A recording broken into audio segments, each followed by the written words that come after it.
Hello everyone, आज हम बात करने वाले हैं अपनी ज़बान के चैप्टर नंबर 5 यानी कि हॉकी और हॉकी का जादूगर। आज हम इसको पढ़ेंगे, तो चलिए इसको हम शुरू करते हैं। फुटबॉल, वॉलीबॉल और क्रिकेट की तरह हॉकी भी मैदानी आउटडोर खेल है, यानी कि बाहर खेले जाने वाला खेल है और आउटडोर खेल है। कहते हैं कदीम यूनान, ये जो आपका कदीम आया है, कदीम यानी कि पुराना, ठीक है। यूनान ये एक देश है और ईरान भी एक देश है। कहते हैं कदीम यूनान और ईरान में हॉकी से मिलता जुलता एक खेल खेला जाता था। मैक्सिको, ये जो मैक्सिको आया है आपका, ये एक देश का नाम है। मैक्सिको में पड़ोसी कबीले यानी कि ये कबीले का मतलब होता है एक ख़ानदान जो एक नस्ल से हो और उनके जो बाप दादा हो, उनकी जो कुछ ख़ास बातें हो अगर उस जमात में पाई जाती हो तो उसको बोलते हैं हम कबीला। दोस्ताना माहौल यानी कि आसपास के लोग वगैरह में एक दूसरे को इस खेल की दावत देते।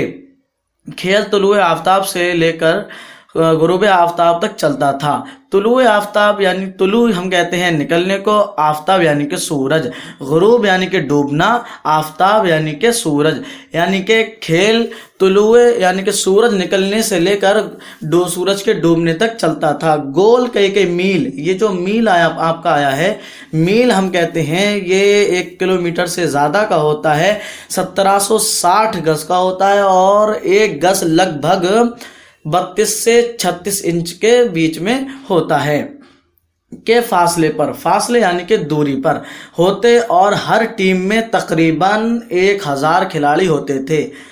तकरीबन यानी कि करीब करीब, एक अंदाजे को बोलते हैं तकरीबन 1000 खिलाड़ी होते थे। खेल इतने जंगली अंदाज में खेला जाता कि कभी कभी खिलाड़ियों के सर फट जाते और हाथ पांव तक टूट जाते थे। सदियों यानी कि ये सद की जमा है, यानी कि सद यानी कि 100, सदियों यानी कि 100 साल बाद हॉकी का खेल फ्रांस में हॉकेट के नाम से शुरू हुआ। 15वीं सदी यानी कि 1500 साल। ईसवी, ये जो आपका ईसवी आया है ये अंग्रेजी तारीख को बोलते हैं ईसवी, और जो उर्दू की तारीख होती है उसको बोलते हैं हम हिजरी, ठीक। और है आपका मई में, ये ईसवी में ये रोदे बारे इंग्लिस्तान पार करके इंग्लिस्तान यानी कि इंग्लैंड पहुंच गया, वहां इसका नाम हॉकी रखा गया। इंग्लैंड ही में इस खेल के ज़ाब्ते बनाए गए यानी कि कानून बनाए गए। स्कूल के लड़के जंगलों से छड़ियाँ काटते और उनको मोड़कर गेंदों से हॉकी खेलते। इब्तिदा यानी कि शुरुआत में खिलाड़ियों की तादाद मुकर्रर ना थी यानी कि गिनती मुकर्रर ना थी यानी कि तय न थी। बाद में एक टीम के लिए 11 खिलाड़ियों की तादाद तय कर दी गई। हॉकी का मैदान 100 गज यानी कि 91 मीटर लंबा और 60 गज यानी कि 54 मीटर चौड़ा होता है। अमेरिका और कनाडा वगैरह में मैदानी हॉकी, फील्ड हॉकी के अलावा बंद स्टेडियम में बर्फ पर हॉकी, आइस हॉकी भी खेली जाती है। हिंदुस्तान में हॉकी का खेल अंग्रेज़ों के जरिए पहुंचा। 1985 में मुल्क यानी कि देश का पहला हॉकी क्लब कलकत्ता में कायम हुआ यानी कि बनाया गया।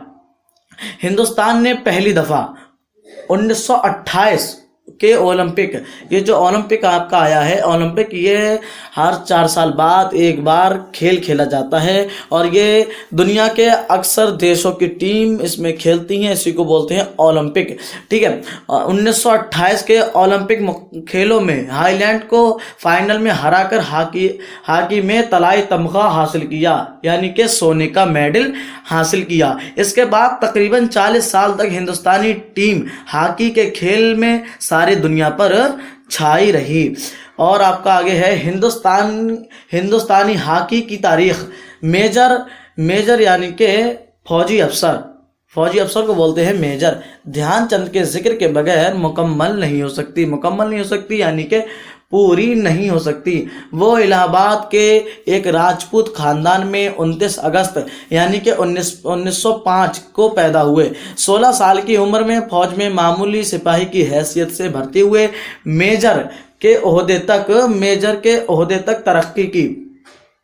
वो फौज के एक अफसर की निगरानी यानी कि देखभाल, ठीक है, निगरानी में हॉकी खेलने लगे और देखते ही देखते दुनिया के एक अजीम खिलाड़ी बन गए। अजीम यानी कि बड़े, यानी कि देखते ही देखते एक दुनिया के बड़े खिलाड़ी बन गए। हिंदुस्तान की हॉकी टीम ने जब पहली बार ओलंपिक खेलों में हिस्सा लिया तो फाइनल में हिंदुस्तान और हाईलैंड का मुकाबला था। ध्यानचंद और टीम के दूसरे साथी अचानक बीमार हो गए। कप्तान भी उस वक्त मौजूद नहीं थे। टीम के मैनेजर यानी कि मुंतजिम मोहतमिम यानी कि देखभाल करने वाले, इंतजाम करने वाले मैनेजर ने करो या मरो का नारा दिया। ध्यानचंद को तेज बुखार था, लेकिन उन्होंने सोचा कि मैं तो फौजी हूं, एक फौजी को दिलेरी के साथ जंग में जाना चाहिए। चुनांचे हिंदुस्तानी टीम तमाम ताकत बटोरकर मैदान में कूद पड़ी। इस मैच में हिंदुस्तान ने हाईलैंड को 3 गोल से हराया, जिनमें से 2 गोल ध्यानचंद ने किए थे।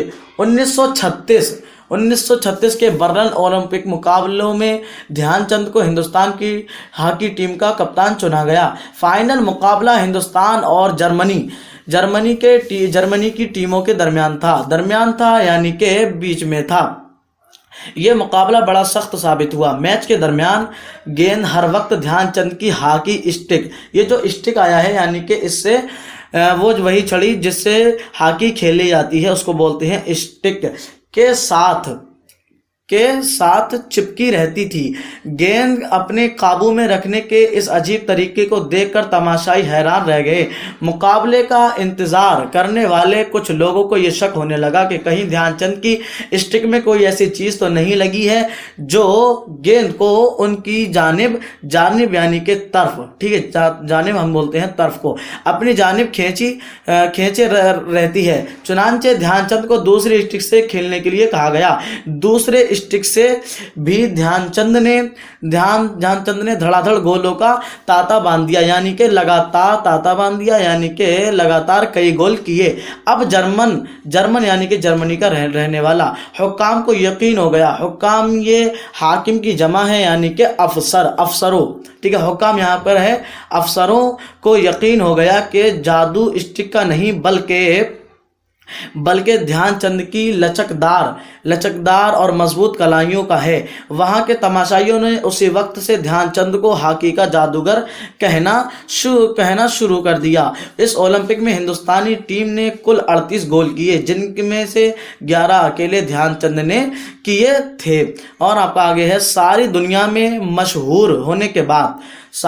में ध्यानचंद का मशहूर होने के बाद भी ध्यानचंद ने कभी भी गुरूर पैदा नहीं हुआ। वो कहते थे, हॉकी के मैदान में जो थोड़ी बहुत खिदमत मुझसे हो सकी उसका सबब यानी कि सबब है मेरे मुल्क के बाशिंदों यानी कि मुल्क के रहने वालों, बाशिंदों बोलते हैं हम रहने वालों को, ठीक है, कि मुझसे मोहब्बत है, ठीक है। मेजर ध्यानचंद नौजवान खिलाड़ियों से हमेशा यही कहते थे कि जाती शोहरत यानी कि अपनी शोहरत, अपना नाम रोशन करना, या नाम के लिए नहीं बल्कि पूरी टीम को यकजान होकर यानी कि एक साथ होकर खेलना चाहिए ताकि मुल्क का नाम रोशन हो, ठीक। और ध्यानचंद की जो वफात हुई यानी कि उनका जो इंतकाल हुआ वो है, हॉकी के जादूगर का इंतकाल दिल्ली में 3 दिसंबर 1979 को हुआ। चलिए मिलते हैं नेक्स्ट वीडियो में जो उससे रिलेटेड क्वेश्चन आंसर होंगे उनके साथ। जब तक के लिए बाय, खुदा हाफिज, मिलते हैं नेक्स्ट वीडियो में।